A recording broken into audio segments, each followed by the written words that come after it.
Un saludo muy especial para toda nuestra audiencia. Es un placer darles la bienvenida una vez más a nuestro programa Soñadores para construir un mundo mejor en familia. Esta temporada en la que nos hemos dedicado a hablar de la inclusión musical y de los procesos artísticos y musicales que han articulado nuestros diferentes invitados con población con discapacidad. Le doy el saludo también a mis compañeros Juan David en el máster, Dolma y Tatiana de Los Ángeles en la mesa de trabajo. Hola, mi nombre es Dolma y bueno, muy contenta de estar nuevamente en este espacio en Soñadores para construir un mundo mejor en familia con Tatiana de Los Ángeles y María Alejandra en la mesa de trabajo. Gracias por su saludo, mi nombre es Tatiana de Los Ángeles y hoy tengo la oportunidad de presentarles a Sara Rivas. Ella es docente, es licenciada en música, con una amplia experiencia en la enseñanza, en la educación musical infantil y sobre todo en la estimulación musical a primera infancia. Es una mujer muy alegre, es una mujer muy divertida, y también está explorando en la dirección coral y bueno, pues queremos darte la bienvenida a este espacio y agradecerte por haber aceptado la invitación. Entonces, bienvenida al programa. Bueno, muchas gracias por la invitación. Me alegra mucho estar aquí compartiendo con ustedes y bueno, también haciendo parte de este bonito proceso que tienen. Así que muchas gracias. Gracias a ti por haber aceptado la invitación y por estar acá. Sabemos que van a ser muy valiosas tus experiencias para nuestro programa. Entonces, para empezar y para entrar un poquito en sintonía de nuestro programa, queremos preguntarte que nos cuentes algo de ti, algo que nos quieras contar, algo chévere, algo interesante, algo bonito que nos quieras contar para que la audiencia te conozca un poquito. Bueno, está como difícil contar una sola cosa. No, mentiras. No, pues que les cuento. Bueno, tengo 26 años. Desde muy pequeña me di cuenta que me gustaba mucho la música. Digamos que en mi entorno familiar eso fue algo muy caótico, pues porque todos esperaban que decidiera ser, no sé, abogada, doctora, ingeniera, magíster en algo. Pero pues, no sé, siempre tuve como mucha afinidad hacia la música. De hecho, bueno, yo crecí como en el entorno musical, en una iglesia cristiana. Y siempre aprendí viendo. Yo veía a la gente tocando instrumentos y yo, cuando se acababa el culto, yo salía corriendo y cogía el instrumento y empezaba a repetir lo que esa persona estaba haciendo. Entonces, como que eso le fue dando a mi papá la luz de que iba como por los caminos de la música y él tocaba guitarra. Entonces en algún punto él me dijo como que, ay, venga, y le gusta la música y empezó a sentarme en la cama y a cantarme canciones. Entonces pues yo más motivada. Y él, bueno, yo estaba como en la vaina de si hacer música o si hacer dibujos, ¿sí? Pues porque cuando uno es niño uno quiere explorar, digamos, todas esas cosas, ¿no? Y en la exploración de hacer dibujos, mi papá me compró un cuaderno como demasiado grande, literalmente era un cuaderno para hacer dibujos así como tipo pintura acrílica y demás, pero pues yo no sabía y él no me explicó y yo empecé a escribir canciones en ese cuaderno.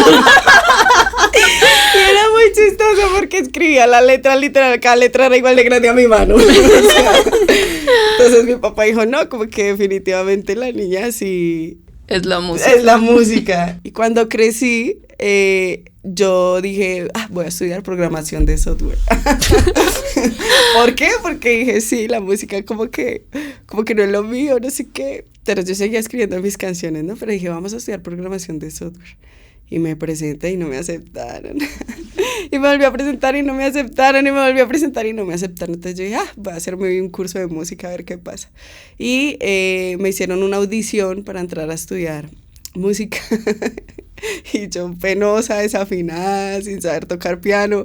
El profesor me dijo, ¿te puedes sentar en el piano? Y yo, pues claro, yo pensé que era una pregunta así. Una pregunta así cualquiera, y yo llegué y me senté en el piano y me dice, ¿y puedes tocar algo? Y yo, Entonces cogí, puse mi mano así como si supiera lo que estaba haciendo y pasé. Y pasé. Y ahí dije, no, definitivamente creo que nací para la música, ¿no? Entonces eso les cuento, esa experiencia chiquitica. Bueno, ¿y cómo descubres? O sea, ya nos contaste cómo fue tu experiencia de descubrir que lo tuyo, tu profesión es la música, que lo tenías muy arraigado desde que eras pequeña. Y en la universidad tuvimos la oportunidad de que nos contaras esa historia un poco más detallada, y es una historia muy chévere, muy divertida. Pero ¿cómo descubres ahora esa parte de la educación, de enseñar, de la pedagogía? Bueno, creo que yo nunca pensé, como se los comentaba afuera, yo nunca pensé en ser profe. O sea, creo que de hecho mi mamá todavía se me ríe porque ella dice que yo soy muy mal geniada. Entonces ella me dice, de todas las cosas, yo nunca pensé que usted fuera a ser profesora. Y fue muy curioso porque yo al entrar a la universidad entré como con la idea de que el músico que toca instrumentos bien es el buen músico, ¿no? Y es la persona que está hecha para la música, ¿sí? Pero yo nunca había visto la música desde una perspectiva pedagógica, nunca, o sea, pues sí hay maestros que te enseñan y demás, pero yo nunca pensé que yo podría ser uno de esos maestros que puede enseñarle a alguien más. Cuando ya llegué a sexto semestre, tuve la experiencia de tener una clase de pedagogía que hacía parte del pensum como tal, pero fue algo que a mí me abrió mucho la mente. O sea, yo decía como que hay tantas herramientas y tantas cosas bonitas para poder enseñar música que realmente me gustaría hacer esto en la vida. O sea, y ahí como que hice clic y tuve mi experiencia dando mi primera clase, fue un desastre, fue terrible, eso sí les cuento. Creo que la persona a la que leí la clase tenía más conocimiento que yo, entonces fue algo muy incómodo, pero como que ver la cara y la expresión de la persona diciéndome como que tranquila, respira profundo, tú puedes enseñar bien, puedes hacerlo bien, como que me llenó como de ánimo y me gustó la experiencia. Y ahí pues decidí enseñar música, me gustó mucho. Qué bonito escucharte hablar con tanta pasión de lo que haces y de lo que eres hoy en día como persona y como profesional. Al principio, cuando te estábamos presentando, decíamos que tienes experiencia también en estimulación infantil. Cuéntanos un poquito más acerca de eso, de pronto para la gente que no conoce el término, que es la estimulación, y cómo ha sido esa experiencia para ti de trabajar con bebés, con niños, con sus papás. Creo que trabajar en estimulación musical ha sido una de las cosas más bonitas que me ha pasado en la vida, porque uno ve los frutos, que aunque a veces son lentos, uno ve los frutos que quedan para siempre en la vida de la gente, ¿sí?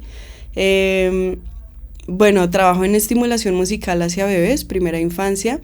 Esto empezó de la nada, o sea, literalmente empecé a investigar un poco acerca de los beneficios que tiene la música en la primera infancia. Empecé a investigar los beneficios básicamente que va a tener la música para el desarrollo integral de una persona y me llenó de mucha motivación.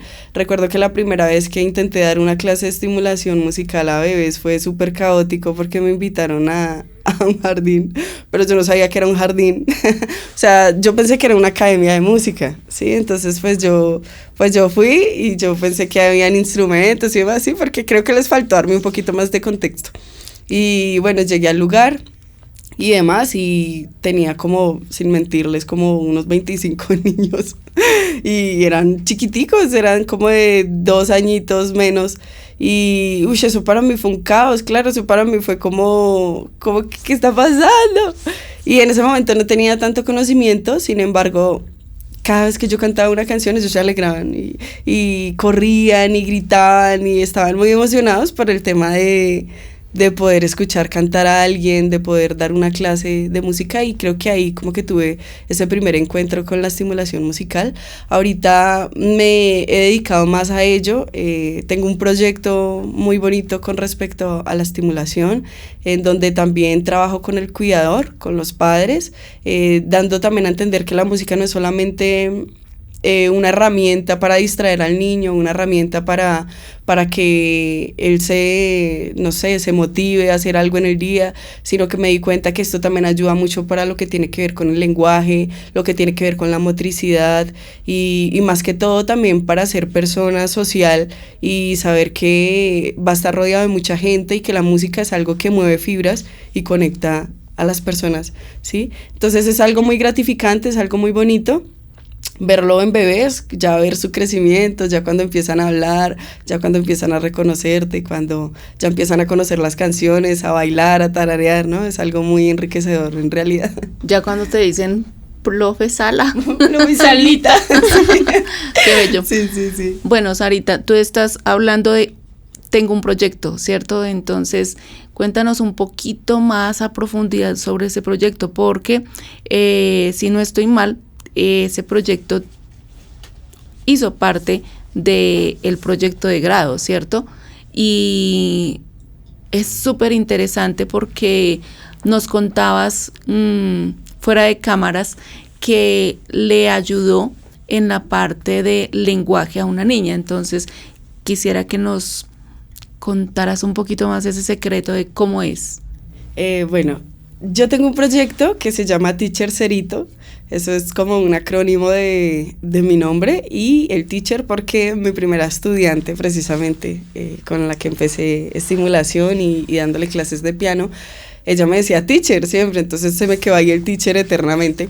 Este proyecto como que al principio era como solamente mostrar lo que pasaba en clases, pero luego me di cuenta que es algo un poco más profundo. Empecé a escribir las canciones basándome en las necesidades que tenían mis estudiantes.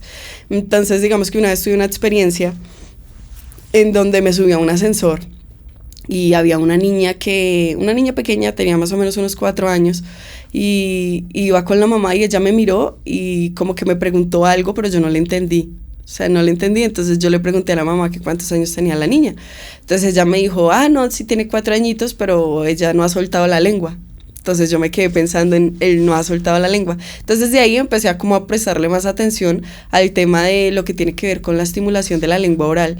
Y me di cuenta que es algo más común de lo que parece. Hay personas ya adultas, por ejemplo, que se les dificulta pronunciar ciertos fonemas como R, T, que hacen de pronto sustitución de fonemas, por ejemplo, cuando cambian la T por la S y demás. Y me abrió un poco la mente, entonces me di cuenta que tenía muchos estudiantes que tenían este trastorno de la lengua, y empecé a escribir canciones basándome en estos trastornos para poder ayudarlos a que pronuncien bien esos fonemas, ¿no? Entonces de ahí salió el proyecto. Resulta que empecé con una canción que se llama El Gato Tom. El Gato Tom es una canción muy especial, que fue una tarea que me pusieron en la universidad y no le había prestado tampoco la importancia a la articulación de la letra R, que se utiliza mucho en esa canción, y me di cuenta que, digamos, en la universidad empezaron a utilizar la canción para varias cosas, y tengo una canción que se llama Mi Caballito, que también trabaja todo lo que tiene que ver con la L y la posición de la lengua y demás, las velocidades, también como muy asociado a lo musical. Y me di cuenta que definitivamente sí funcionaba, porque los niños no se concentran solamente en la idea de estoy en mi terapia de lenguaje, sino que se concentran en estoy en mi clase de música, y se la viven, se la gozan, la disfrutan, y con el tiempo uno se da cuenta que este proceso sirvió y funcionó para articular fonemas que antes eran muy difíciles. Pero entonces, discúlpame, te interrumpo. Dale, tranquila. Al inicio fue casualidad, ¿cierto? Y tú componías desde pequeña, sí. Desde que tu papá te regaló un cuaderno grande para pintar y empezaste a hacer tus canciones. Pero bueno, es una casualidad, y ahora ya lo haces como con esa conciencia de voy a componer esa canción buscando que cierto fonema le ayude a Claro. tal o cual persona, ¿cierto? Claro, sí, antes era total casualidad, o sea, lo que les comento, la música entró también por casualidad y siento que no era tan consciente de pronto a la hora de enseñar mi instrumento, porque pues yo empecé como profe de piano, siento que no era tan consciente de las ciertas dificultades que tenían mis estudiantes que eran para la vida, ¿no? Uh-huh. Y claro, la articulación del lenguaje es algo que te va a servir para tu vida, literalmente, te va a ayudar a entrar en sociedad y a ser una persona activa en todos los sentidos de la palabra. Entonces sí fue por pura casualidad, pero ya dándome cuenta que la música funciona más que como un recurso de estimulación, de diversión y demás, puede funcionar para todos estos tipos de trastornos, también motrices, ¿no? Porque la música también te invita a moverte. Entonces como que ya las canciones que hago las hago pensadas en que no es solamente una letra vacía, no es solamente un ritmo vacío, sino que tiene que servir para ayudar integralmente a una persona. Bueno, y ya entrando en materia de tu proyecto de grado, que hace muy poquito lo sustentaste y te fue muy bien, te felicitamos por eso. Pues cuéntanos un poquito más acerca de esa experiencia específicamente con esa niña que te sirvió como modelo de práctica. ¿Cómo nace esa idea de que eso trascienda, eso que estabas haciendo, que primero fue casualidad, que después ya fue, bueno, esto le puede servir a muchas personas, voy a hacerlo pensando en el beneficio de alguien? ¿Cómo fue eso, ese trance a ya después decir, esto lo voy a convertir en mi proyecto de grado?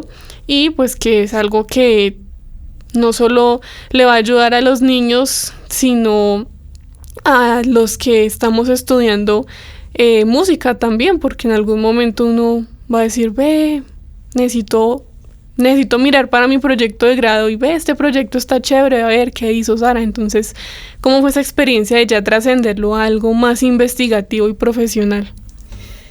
Uy, eso fue un reto.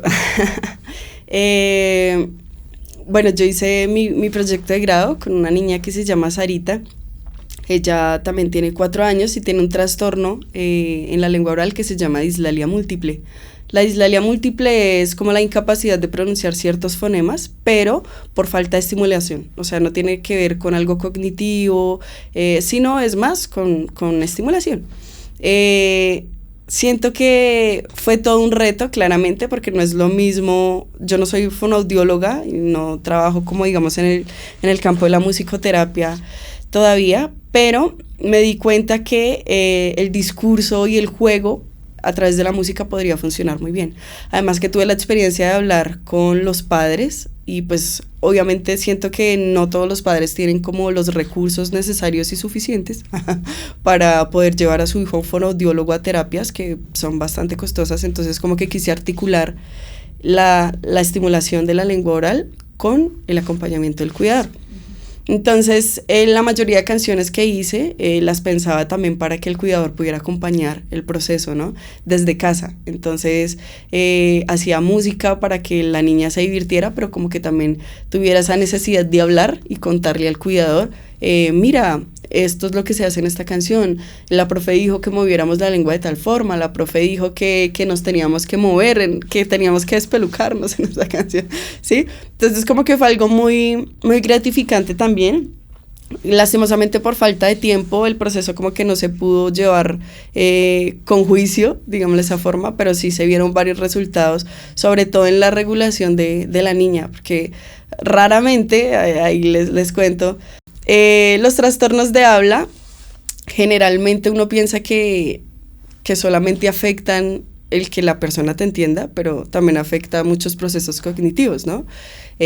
Como de poder comunicarte de la manera correcta. Entonces eso genera cierta frustración, y más en una niña tan pequeña. Entonces siento que el no poder comunicarse en muchas ocasiones generó como un conflicto emocional en donde ella no podía regularse y lloraba mucho y se estresaba mucho, y eso no pasó solo con ella, ¿no? Digamos que también tuve la posibilidad de llevar otros procesos y me daba cuenta que era más común de lo que yo pensaba. Y siento que las clases de música también ayudan, y este proyecto también me ayudó tanto a mí como a ellos a regularse, ¿no? Porque uno llega con la idea, fue un reto muy loco, uno llega con la idea de que, ay, voy a hacer la planeación de mi clase y esto tiene que salir de tal forma, pero no, es todo lo contrario. Uno se da cuenta que la clase depende mucho del estado emocional del niño en ese momento. Claro.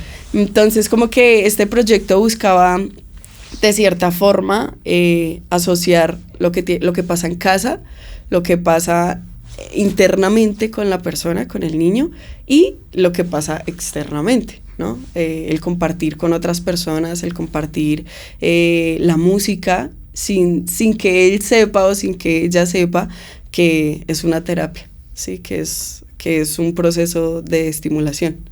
Entonces fue muy bonito, muy gratificante. Y hablando ya del campo profesional, universitario, ¿qué acogida tuvo ese proyecto allá en la universidad, con tus maestros, con de pronto tus compañeros de la licenciatura, tus colegas? ¿Qué acogida tuvo ese proyecto y cómo piensas que puede beneficiar a un profesional de la música, a un colega tuyo que quiera hacer lo mismo?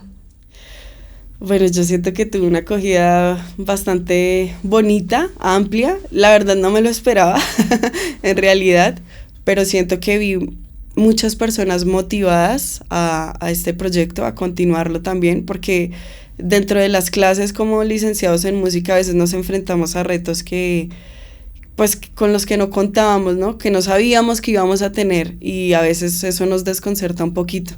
Entonces siento que este proyecto también nos dio luces a querer investigar, querer saber y querer crear desde la problemática que se está viviendo, ¿no? En ese momento. Entonces recibí una acogida muy bonita por parte también de los profesores. Siento que ver, por ejemplo, cómo los profesores utilizan estas canciones en sus clases, eso es algo que a mí me llena de mucho amor, me llena de mucha, no sé, mucho acogimiento, como que me siento muy bien porque siento que el proyecto no se quedó solamente en, ay, hagamos un estudio de caso, sino que trascendió un poco. Siento que puede beneficiar mucho a los futuros profes, a los futuros licenciados en investigación, sobre todo en que conozcan que hay trastornos del habla, que no son cualquier cosa, de hecho son cosas que si no se corrigen a cierta edad específica pueden perdurar ya hasta la edad adulta y demás, y eso puede generar muchos riesgos a futuro. Sí, eso les cuento. Sarita, yo pude escuchar una de las canciones. La del Gato Tom. ¿La del Gato Tom? Sí, no he tenido la oportunidad de escuchar las otras y sería muy interesante poderlas conocer, y estoy segura que la audiencia está pensando lo mismo. Esa canción que yo vi, tú le hiciste incluso animación y todo, ¿cierto? Sí. O sea, el trabajo no se queda solo en que compongo y la pongo a sonar, sino que también le pongo una animación para que sea más divertida, para que el niño la pueda ver. Pues ya todos tenemos que estar 100% conectados a la tecnología, lo queramos o no lo queramos, pero ya es una necesidad. Entonces eso me parece primero súper interesante, muy bonito, y bueno, pues de felicitarte porque no te quedaste como en solo una partecita, sino que estás abarcando muchísimas áreas. ¿Cómo hacemos para poder escuchar tus canciones? Bueno, eso es un proceso que está pendiente. Digamos que cuando uno empieza un proyecto así, uno tiene que pensar en muchas cosas, ¿sí? Procesos de producción, procesos de creación, no solamente es hacer la canción, sino también es grabarla bien, que quede de cierta calidad específica, también trabajar mucho con lo que tiene que ver con otros modos de aprendizaje, ¿no? Por ejemplo, mi modo de aprender es visual, ¿sí? Entonces como que yo también pensé mucho en eso a la hora de escribir mis canciones. Les hice cuentos, hay algunos que tienen cuentos, hay algunos que tienen títeres para que los niños también tengan como de cierta forma esa posibilidad no solamente de escuchar, sino también de ser guiado y también de tocar, de palpar y etcétera, ¿no? Muy pronto voy a sacar estas canciones ya a YouTube. Hay algunas que ya están, pero sin embargo hacen falta un repertorio bastante amplio. Por ejemplo, la que ya está, el gato Tom. Ya la encontramos en YouTube, ya ¿cierto? Está en YouTube. ¿Cómo hacemos para llegar? Ahorita la vamos a compartir con nuestra audiencia ya en un momento, pero si alguien quiere buscarla, ¿cómo puede llegar a esa canción? En todas las redes sociales y en YouTube específicamente aparezco como Teacher Cerito. Teacher Cerito pues tiene su canal pedagógico, entonces si quieren escuchar las canciones está solamente en el canal de YouTube. Si quieren ya ver cómo puedo utilizar estas canciones, ya se pueden ir a otras redes sociales como Instagram, TikTok y Facebook. Sí, ahí ya digo cómo poner en práctica como tal las canciones. Teacher Cerito lo vamos a escribir con S, ¿cierto? Con S, sí señora. Entonces esa S de Sara. Ajá. Y el Cerito por aquello de una alumna tuya, ¿cierto? Algo así fue la historia donde tú decidiste llamarte Teacher Cerito. Sí, ok. Sí, ahí lo que pasa es que tengo dos proyectos articulados. Uno es Cero y el otro es Cerito. Entonces, Cerito es enfocado en primera infancia y Cero ya es enfocado en el desarrollo de otras edades, ya es música un poquito más comercial, más privada, más íntima. Pero entonces, Teacher Cerito sí se escribe S-E-R-I-T-O, Cerito. Cerito, listo. Listo, Teacher Cerito, que estaremos buscando muy pronto en las redes. Bueno, Teacher Cerito, entonces en este momento vamos a permitirle a la audiencia que conozca tu canción. Recuerden la canción del gato Tom. Es que María Alejandra sí se la sabe muy bien porque ella... Es que yo tengo una historia particular con esa canción. Y es que Sarita hace unos momentos nos decía que los maestros de la universidad ya están usando las canciones de ella en sus clases. Entonces yo como estudiante recién ingresada a la licenciatura en música, viví esa experiencia donde yo estaba en una clase de pedagogía y las profes le dijeron: Sarita, tú tienes una canción del gato, ¿cierto? Cántala.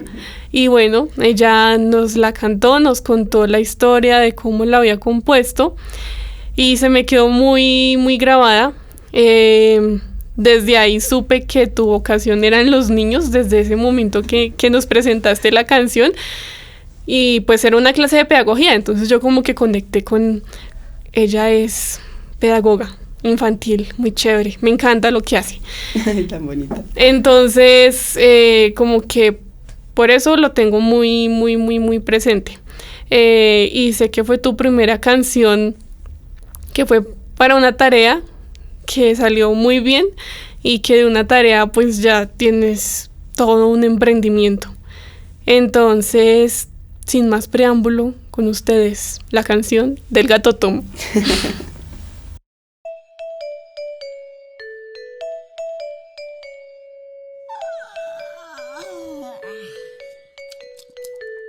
En un gran callejón vivía el gato Tom, se rascaba la pancita echadote en un rincón. Miau, miau, miau, miau, miau, miau, miau, miau, miau, miau, miau, miau. Hacía el gato Tom echadote en un rincón. En toda la esquina había un comedor. Cuando Tom tenía hambre paseaba el portón. Miau, miau, miau, miau, miau, miau, miau, miau, miau, miau, miau, miau. Hacía el gato Tom paseando el portón. Con la pancita llena andaba el gato Tom. Salía con sus amigos Román, Mateo y Simón. Miau, miau, miau, miau, miau, miau, miau, miau, miau, miau, miau, miau. Se escuchaba en el parque al jugar el gato Tom. Y al llegar la noche, regresaba el gato Tom. Se metía en su cajita enroscadito, se durmió.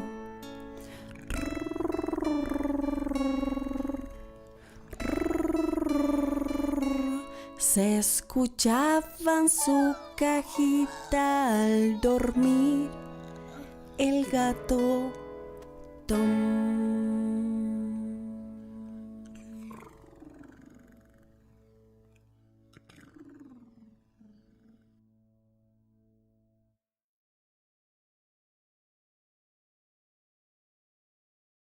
Bueno, muy interesante, chévere pensar en la primera infancia y que desde la primera infancia se define el futuro de la persona, no solo que se quede en la primera infancia, sino que todas esas herramientas se le sirvan para su crecimiento y luego para su juventud y su adultez. Volviendo a tu proyecto de grado, me gustaría saber un poco más ¿de qué te apoyaste? ¿Cómo hiciste para investigar un poco sobre lo que nos estabas contando de los trastornos del aula?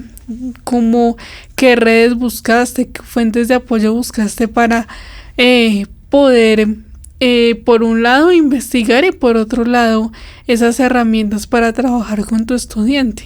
La música por sí sola no funciona, hay que tener un trabajo integrativo. Este trabajo integrativo se hace de la mano con profesionales en fonoaudiología y también en musicoterapia. A mí me ayudó mucho una doctora del campo de fonoaudiología, muchas gracias, se llama Adriana Moreno, ahí la menciono, y mi profesor también, el que estuvo llevando la tesis, él es musicoterapeuta, Daniel Lozano, ahí un saludo también para él. Siento que fueron un foco muy clave porque yo tenía muchas ideas musicales en la cabeza, sin embargo me hacía falta el conocimiento de articular cómo funciona la música y cómo funciona el lenguaje, ¿no? Entonces siento que fue un gran pilar también investigar acerca de los pedagogos, los psicólogos que ya habían trabajado esto anteriormente. Empecé también a utilizar muchos métodos que están enfocados en música, en este tipo de trastornos, como el método Dalcroze. Siento que funcionó mucho también por el trabajo de integrar y conectar ciertas cosas visuales, táctiles y demás con la música. Funcionó bastante bien. Obviamente es un proceso de investigación en donde hay documentos muy buenos, pero sí es importante como leer afín, investigar bien y prepararse con las personas que tienen conocimientos un poco más amplios frente a lo que tiene que ver con las terapias. Bueno, Sarita, o más bien nosotras tres, hemos tenido la oportunidad de hacer parte de los procesos de práctica de algunas personas que hacen sus proyectos de grado en la universidad pedagógica. En mi caso ya estoy viviendo 2 experiencias. La primera fue con el proyecto de David Charry, a quien también le mandamos un saludo muy especial, que era acerca de la enseñanza de un software para escribir música. Y ahorita estoy teniendo la experiencia con Erika Prieto, que está haciendo su investigación en la enseñanza de el clarinete a personas con discapacidad visual y me escogió a mí como su modelo de práctica. A veces ellos nos han contado las experiencias que han tenido en su investigación, datados en otras fuentes de investigación de personas que ya han hecho proyectos similares antes. En tu caso, ese proyecto tuvo fuentes de investigación, ya habían personas antes que se hubieran interesado por trabajar estos problemas fonéticos, o más bien es muy poco investigado. ¿Qué piensas tú al respecto? Yo siento que es un campo muy investigado, sobre todo de asociar la música con el lenguaje, pero es muy poco investigado el asociar la música, el lenguaje y el cuidador, ¿sí? Porque de por sí los niños, y cuando uno empieza a hablar, uno siempre tiene un modelo de habla, ¿no? Entonces, en casa, por ejemplo, cuando se habla infantilizadamente, los niños se crean con la conciencia de hablar infantilizado, ¿sí? Como que nunca bueno, no sé si nunca, de pronto no aquí en Colombia tanto, no se habla tanto acerca de la importancia de la sociedad y la importancia del modelo de habla para el desarrollo del lenguaje como tal. Entonces siento que articular un poco al cuidador, al padre, a la madre, hermana y demás, fue algo nuevo, sobre todo para mí. Sí, sobre todo para mí. Siento que fue algo muy, muy nuevo. Fue nuevo y al mismo tiempo importante, porque ya lo has dicho en varios momentos de esta entrevista, el involucrar a ese cuidador en estos procesos, ¿cierto? Y bueno, eso nos gusta a nosotras mucho porque siempre resaltamos en nuestros programas el valor de la familia, el acompañamiento en cada uno de los procesos.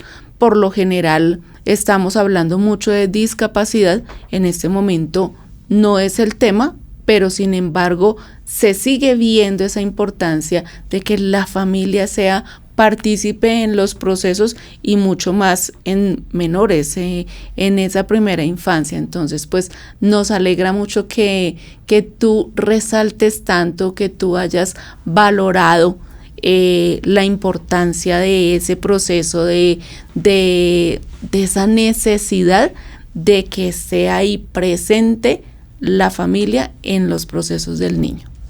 Sí, claro. La familia y el cuidador como tal es un modelo muy importante para el desarrollo, no solamente de la lengua oral, sino para el desarrollo cognitivo, el desarrollo social, es muy importante. Y claramente voy a seguir recalcando que el cuidador hace parte de la estimulación principal en la primera infancia, ¿sí?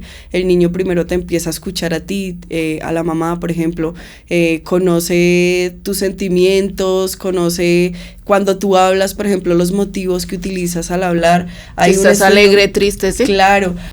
Hay un estudio muy interesante de un psicólogo que se llama Colwin, que él habla acerca de los saltos que los niños se aprenden antes de aprender a hablar, ¿sí? Es decir, los niños primero se aprenden los saltos melódicos que tienen ciertas palabras antes de conocer el contexto de la palabra o aprender a pronunciar la palabra, ¿sí? Okay. Por eso es que, digamos, cuando la mamá está enojada y habla con un tono de voz distinto, el niño, sin entender, siendo un bebé, que le está diciendo, él ya conoce por el tono de voz que está utilizando a qué se refiere la mamá, a qué se refiere el cuidador, ¿sí? Entonces siento que el padre, el cuidador, la madre y etcétera son como los primeros pilares que tiene una persona para aprender a comunicarse, ¿sí? Entonces, ahí me surge una duda. Claro. Cuando tú tuviste ese contacto con esos cuidadores, ya hablando específicamente del caso, ¿tuviste que hacer correcciones? Decirles,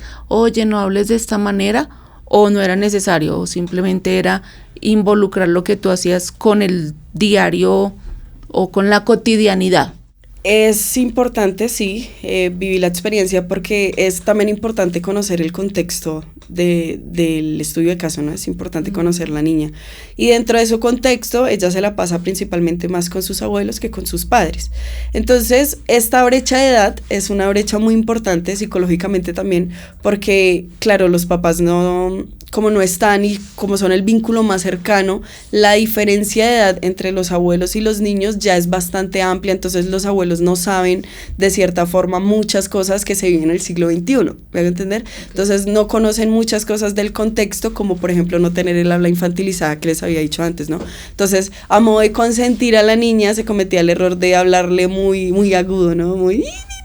¿sí? Entonces, pues ella sintió eso como si yo hablo así, ellos me van a entender mejor, ¿sí me hago entender? Claro. Entonces, como que las correcciones que se hicieron fue más a tener una conciencia de que, por ejemplo, si tu niño tiene algún trastorno del lenguaje, es importante que le hables con claridad, ¿sí? Es importante que no utilices tanto hablas convencionales para personas consentidas, digámoslo de esa forma. Sí. Entonces sí fue importante en su momento.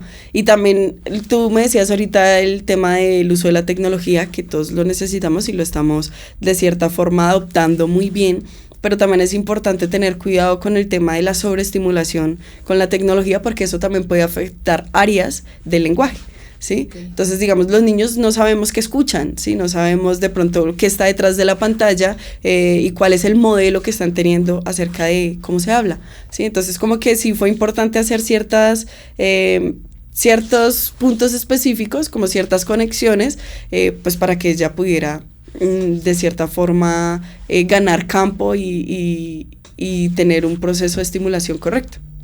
Maravilloso todo lo que nos estás contando, o sea, es que quedo tan sorprendida de todo lo que has logrado y de todo lo que le has ayudado.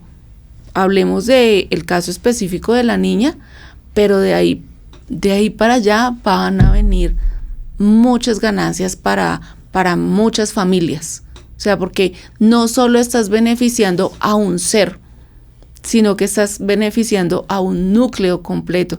Entonces, felicitaciones, Sarita, y muchas gracias por lo que estás haciendo por la sociedad, que es algo también importante para nosotras acá en nuestro programa, y es dar a conocer esas, podríamos decir, sueños que tiene uno, por eso decimos soñadores para construir un mundo mejor, y son sueños que están ayudando a la sociedad. Entonces, genial. Muchas gracias, Dolma. Ya para terminar e ir cerrando este espacio, me gustaría retomar un tema que tú mencionaste hace un ratico, y fue el de tus profesores que te apoyaron en el proceso de investigación, el proceso del trabajo de grado. En este caso específicamente el profe Daniel Lozano, pues ya que es una persona con discapacidad visual, y en nuestros programas hemos estado hablando de aquellas personas que han tenido el caso de un estudiante con discapacidad y cómo ha sido esa experiencia para ellos. En otras temporadas lo hemos hecho y en esta temporada muy fuertemente lo estamos haciendo, pero me gustaría conocer esa otra cara de la moneda, y es esa persona que ya está ejerciendo su profesión. ¿Cómo es para ese estudiante que no tiene ninguna discapacidad encontrarse con una persona con discapacidad, pero que es su docente, su guía, su tutor, su asesor? ¿Cómo fue esa experiencia para ti? ¿Qué nos puedes compartir? Bueno, siento que fue una experiencia bastante retadora. Lo que hablábamos con el maestro ya al finalizar todo el proceso era que él decía que mi terquedad a él le abrió como la mente en muchos sentidos, y creo que fue mutuo, ¿no? Fue mutuo. Es un hombre muy inteligente, tiene mucho conocimiento, y cierto que la posibilidad de estudio que ha adquirido gracias a la discapacidad que tiene ha sido un pilar muy importante para nosotros como estudiantes, porque él tiene mucho conocimiento y él está viviendo en carne propia lo que mucha gente nos comenta sin conocer como tal la experiencia de vivirlo, ¿no? Entonces fue muy gratificante para mí pues tenerlo como asesor, sobre todo porque tenía muchos contactos también con los que trabaja, que conocen un poco más el tema de lo que yo estaba trabajando en la tesis. Tiene muchas habilidades también, me pareció también muy impresionante, porque claro, aquí abriéndoles mi corazón, como que al principio pues yo dije, va a ser difícil, pues porque de pronto no nos logremos entender y demás, pero siento que él tenía muchos conocimientos en el área y dio lo mejor que pudo de sí para este proyecto, ¿sí? Además que no es lo mismo trabajar un proyecto que tiene que ver con estimulación, que tiene que ver con inclusión y demás, sin conocer qué es, me hago entender, sin conocer de verdad en carne viva qué es vivirlo, qué es sentirlo, y él me abrió muchas las puertas. Por ejemplo, hubieron varias partes en donde él me decía, Sarita, creo que esto no es como tan correcto por tal cosa, ¿sí? Entonces como que me sirvió mucho también para abrirme la mentalidad a que son mundos distintos, pero no por ser mundos distintos significa que son mundos separados, sino que al contrario, son mundos que se deben unificar, porque pues tanto como él aprendió, yo también pude aprender de él, ¿no?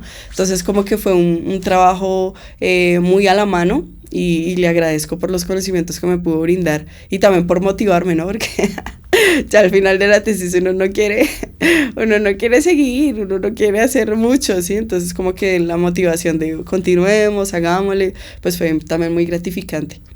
Qué bueno. Eso que estás diciendo nos lleva nuevamente a reflexionar que la persona sí puede, tenga o no tenga discapacidad. En este momento hablamos de la persona con discapacidad y hacíamos la pregunta en programas anteriores: ¿crees que podría ejercer esa persona laboralmente? Y en ese ejercicio, ¿crees que puede enseñar? Y tú nos estamos demostrando que sí le puede enseñar, y no solo a su población como se creería. Se tendría ese paradigma de que no, pues yo soy ciega, entonces yo solo le enseño a personas ciegas, y no es así. También le podemos enseñar, porque lo hemos hecho, a niños que no tienen discapacidad, adultos que no tienen discapacidad, o hacer un proceso de inclusión. Entonces sí se puede. Bueno, es que te comparto, Sarita, porque dice dice Tatiana, lo hemos hecho. Te comparto que Tatiana y María Alejandra ya han hecho un trabajo de dirección coral con niños desde los 4 años aproximadamente, sí, ¿cierto? Hasta los 13 años. Entonces, por eso esa anotación de Tatis en este momento. Muy bonito. Además, siento que también rompe muchos parámetros que la sociedad ha impuesto, ¿no? Y me parece, de verdad, que siento que una persona con discapacidad es totalmente capaz.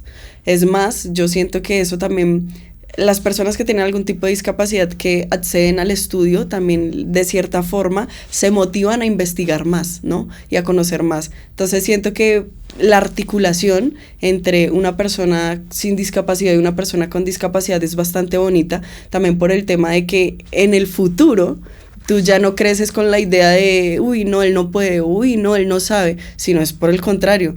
A mí me rompió la cabeza, de cierta forma, ver que mi maestro es totalmente capaz y que me enseñó cosas que seguramente no hubiera podido aprender sola. O sea, la verdad, me parece muy bonito, y sí, aquí sí les abro mi corazón otra vez.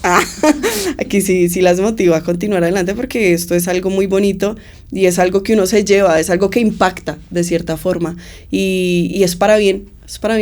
Uno ya le deja de tener miedo, por ejemplo, a una persona con discapacidad. O sea, suena feo de cierta forma, pero uno ya no tiene el miedo de, ay, no, ¿cómo le puedo hablar? ¿Cómo lo puedo tratar? ¿Cómo puedo? Sino uno ya empieza a ver que es totalmente, es equitativo. Uh-huh. Bueno, definitivamente tú nos demuestras que la discapacidad, como lo dicen muchas personas, y lo hemos dicho creo que también en otros espacios de este programa, definitivamente la discapacidad se la pone uno, porque tú misma estás diciendo, mi maestro con discapacidad me rompió la cabeza porque es una persona totalmente capaz. Y eso es algo que es una invitación para todas las personas que nos estén escuchando, bien sean personas con discapacidad o sin discapacidad o personas cuidadoras, pero es una invitación a decirles que sí se puede, que va a ser difícil, que siempre van a haber obstáculos, barreras que nosotros día a día tenemos que estar luchando con ellas y rompiéndolas de alguna forma, pero sí se puede, y sí hay personas que lo han logrado porque nosotros no. Entonces les dejo esa invitación, esa reflexión sobre la mesa y pues nuevamente muy sorprendida cada vez más de lo que tú, Sarita, haces, nos cuentas en este espacio. Gracias por abrirnos tu corazón y por darnos a conocer tantas cosas, por dejarnos tantas enseñanzas para la sociedad en general, y pues que esperamos que sigas prosperando y que tus proyectos lleguen muy lejos, porque sabemos que son proyectos que definitivamente no transforman la vida de una sola persona, sino de todo un núcleo familiar y al final pues de toda una sociedad. Entonces muchas gracias por compartirnos tu experiencia. No, gracias a ustedes, muchas gracias por la invitación. De verdad que es gratificante poder hablar con ustedes y compartir ideas. Bueno, no, pues a ti por haber aceptado la invitación, por haber dicho sí y haber estado acá compartiendo esta bonita experiencia con nosotros, que vuelvo y repito, nos dejas muchas enseñanzas. Espero que la audiencia haya aprendido mucho, se haya beneficiado y también que hayan quedado con la mente abierta. Entonces no se les olvide buscar a Teacher Cerito para más consejos. Los dejamos y esperamos que nos vean en un próximo capítulo de Soñadores. Para construir un mundo mejor en familia. Centro de Rehabilitación para Adultos Ciegos, CRAC. Todos por la inclusión.